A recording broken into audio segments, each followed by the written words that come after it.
Buenos días, soy el doctor Sergi Barrera, trabajo en Barcelona, en España, y quería agradecerle al doctor Ezequiel Zeidenberg, un gran amigo, que me haya invitado a participar en esta mesa de patología secular de muñeca. Yo les voy a hablar sobre la osteotomía de radio y cómo las hacemos nosotros y un poco las indicaciones que seguimos y el protocolo terapéutico que seguimos. Primero de todo, definir la malunión de radiodistal como un cambio de 20 grados en la angulación sagital. Ya pueden ser 10 grados en la angulación dorsal o 25 grados en la angulación volar. Además, también puede ser un acortamiento radial de más de 5 milímetros, un escalón articular de más de 2 milímetros o los casos en los que hay presente una inestabilidad de la articulación radiocubital distal. Cuando ya hay establecida una malunión extraarticular, se ha podido ver que la presión en la articulación ulnocarpiana aumenta entre un 20 y un 40% en los casos que hay un acortamiento de 2,5 milímetros. Aunque se ha visto que la mayoría de los pacientes no empiezan a presentar un dolor a partir de acortamientos de 4 o 5 milímetros. Esto evidentemente es variable según las personas. Todo ello provoca que haya un aumento del dolor con la extensión de la muñeca y generalmente una limitación de la pronosupinación. En cuanto a la angulación sagital, cuando podemos ver casos de 30 grados de angulación dorsal, en estos casos aumenta un 50% la presión en la cabeza de la ulna y esto aumenta la tensión en la articulación radiocubital distal y por lo tanto disminuye el movimiento de la articulación. En aquellos casos en que hay una angulación volar de más de 20 grados, en estos casos se reduce la supinación específicamente.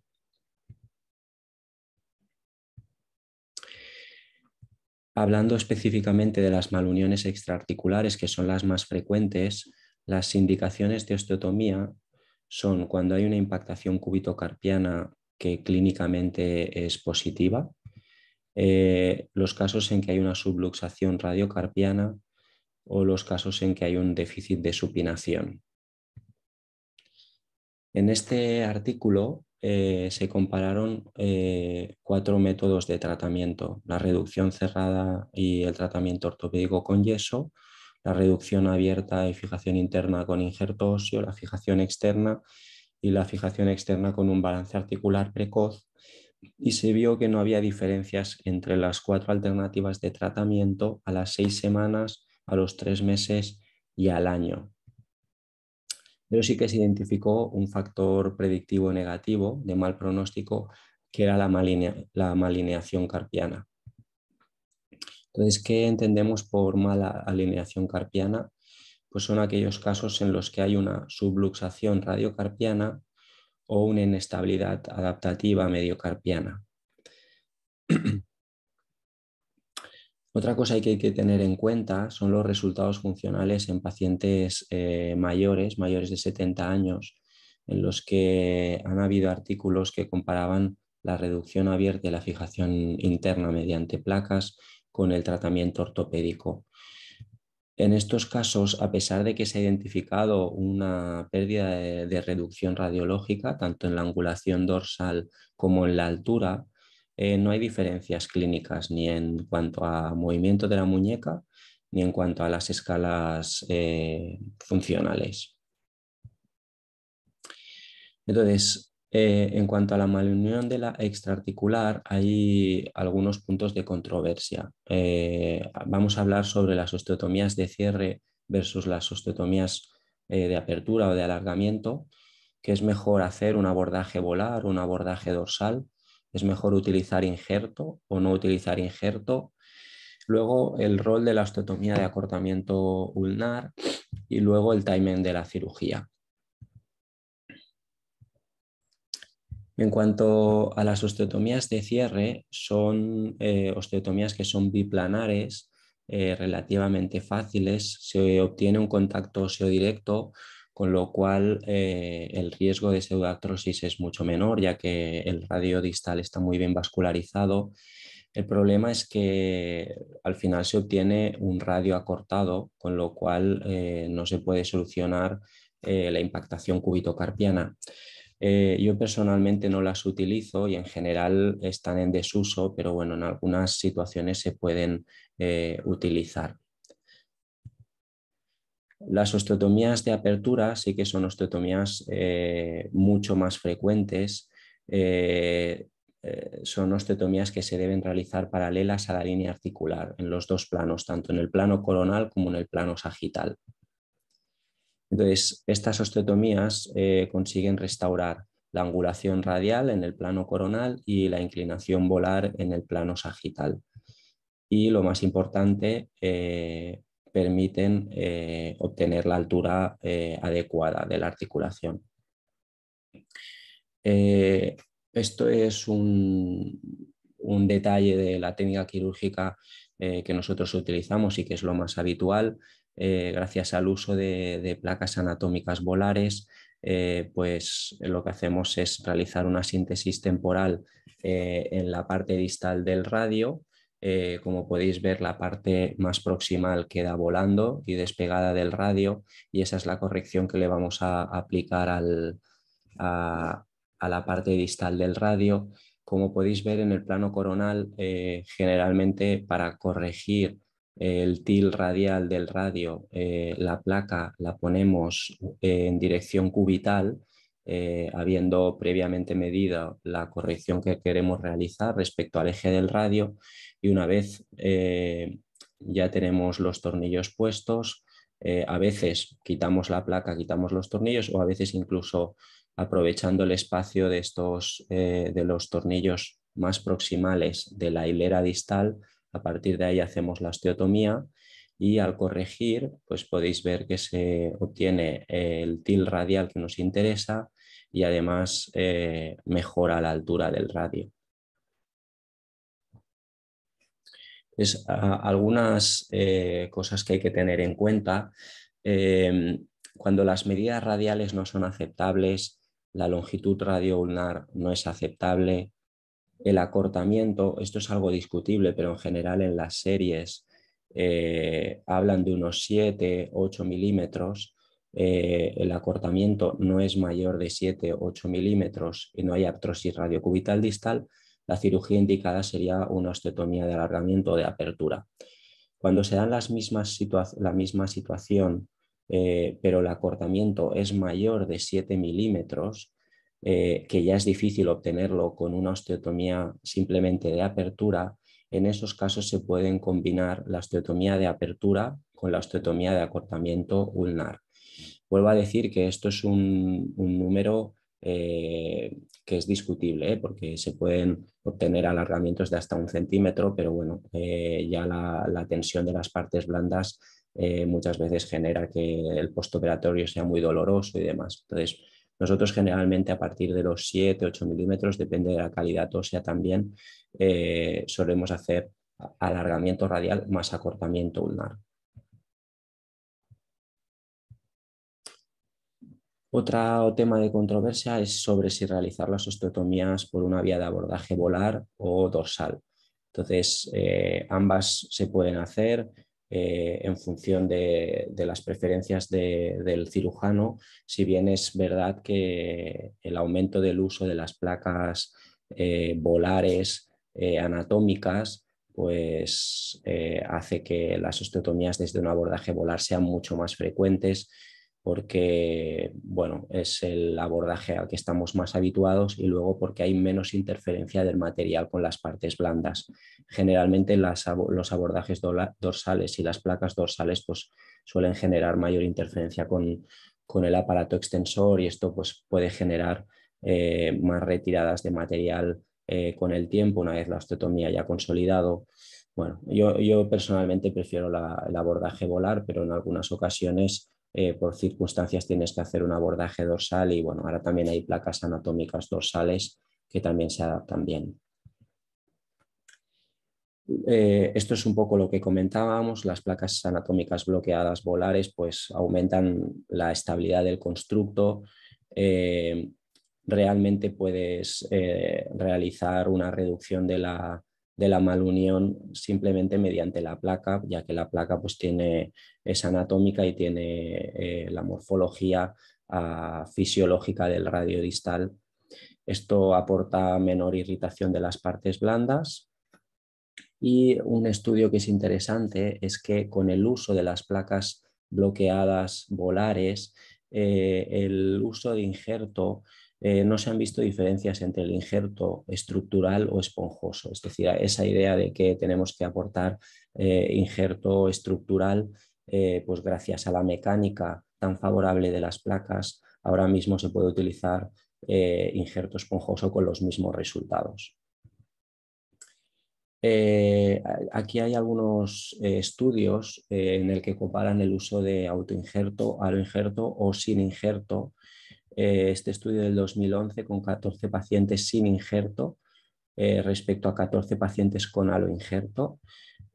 Otro estudio del 2014 con 20 pacientes con una placa volar sin injerto, y en todos los estudios los pacientes sin injerto consolidaron. Yo personalmente tengo buenos resultados y buenas expectativas, pero en España, pues en el hospital donde yo trabajo, los pacientes normalmente trabajan con aseguradoras, con mutuas, y normalmente cuando voy a hacer una osteotomía pues solicito el uso de aloinjerto.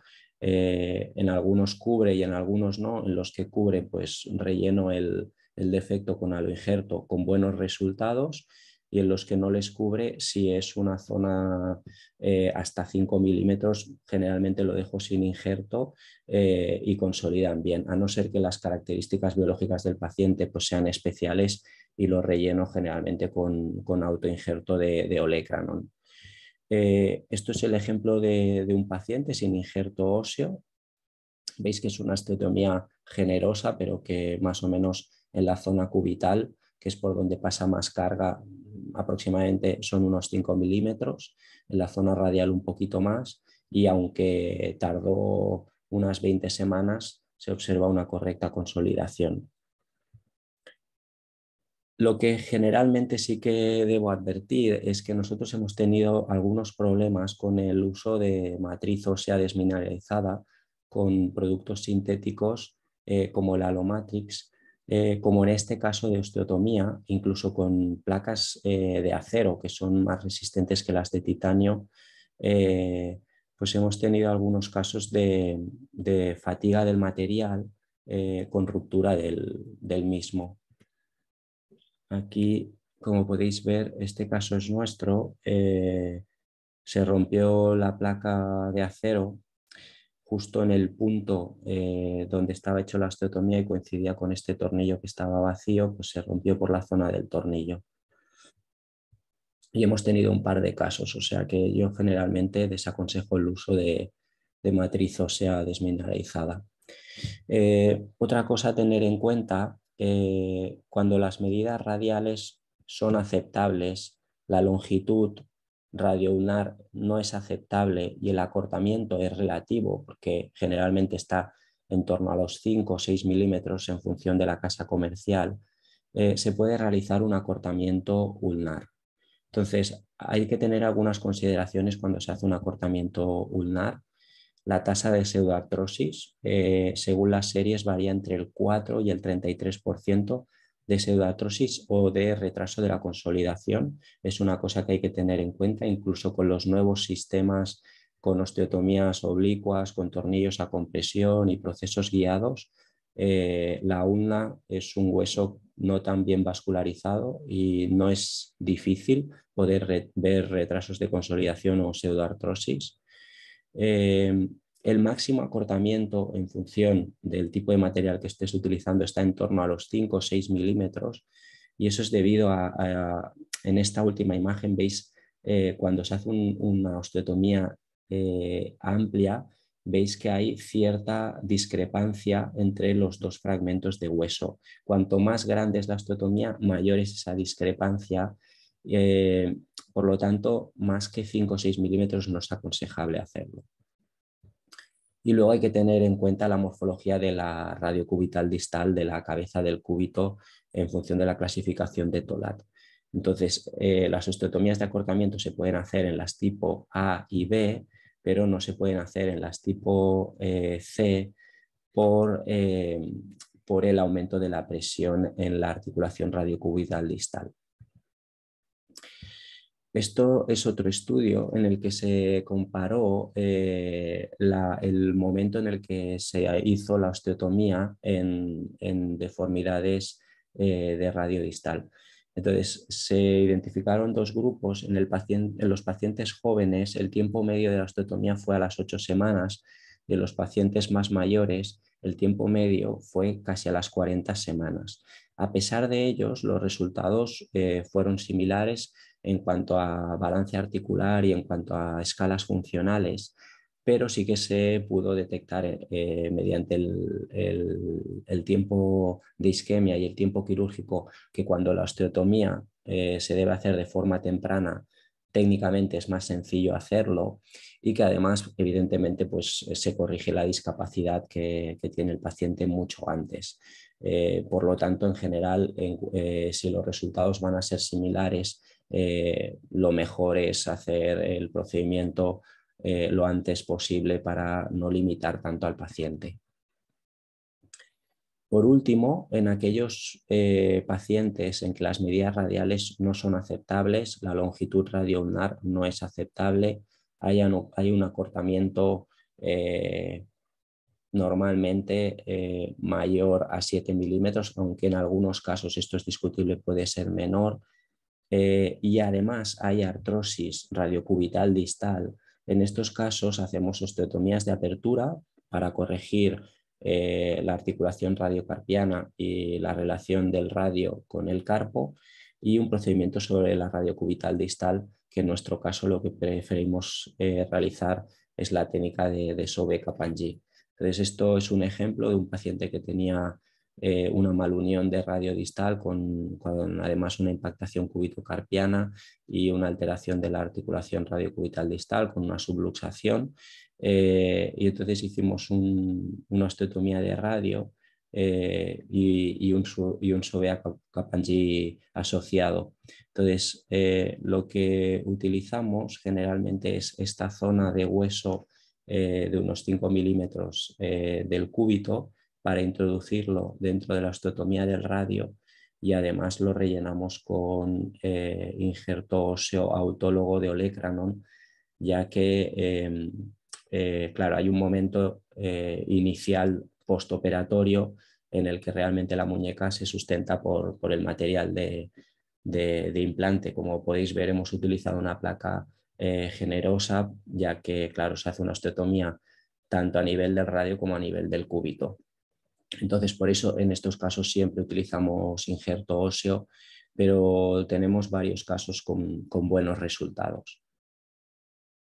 Así como conclusiones, pues lo mismo que siempre, tratar a los pacientes, no a las radiografías, ya que a veces en pacientes mayores pues los resultados, incluso a pesar de una radiología no muy favorable, los resultados son muy buenos. Las indicaciones principales son el acortamiento radial de más de 5 milímetros, la angulación dorsal de unos 30 grados. Esto provoca dolor en la articulación radiocubital distal y la pérdida de supinación. Eso nos tiene que hacer detectar que la malunión tiene es clínicamente positiva. En cuanto al uso de injerto, pues nosotros generalmente o utilizamos al injerto o no injerto, y eso es lo que actualmente está soportando la literatura. Y en cuanto al timing, pues lo mejor es corregir la deformidad de forma precoz, ya que los resultados son los mismos esperando que sin esperar. Y ya está. Nada, muchas gracias. De nuevo agradecer a Ezequiel su invitación, y nada, os mando un saludo muy grande. Que vaya muy bien. Hasta pronto.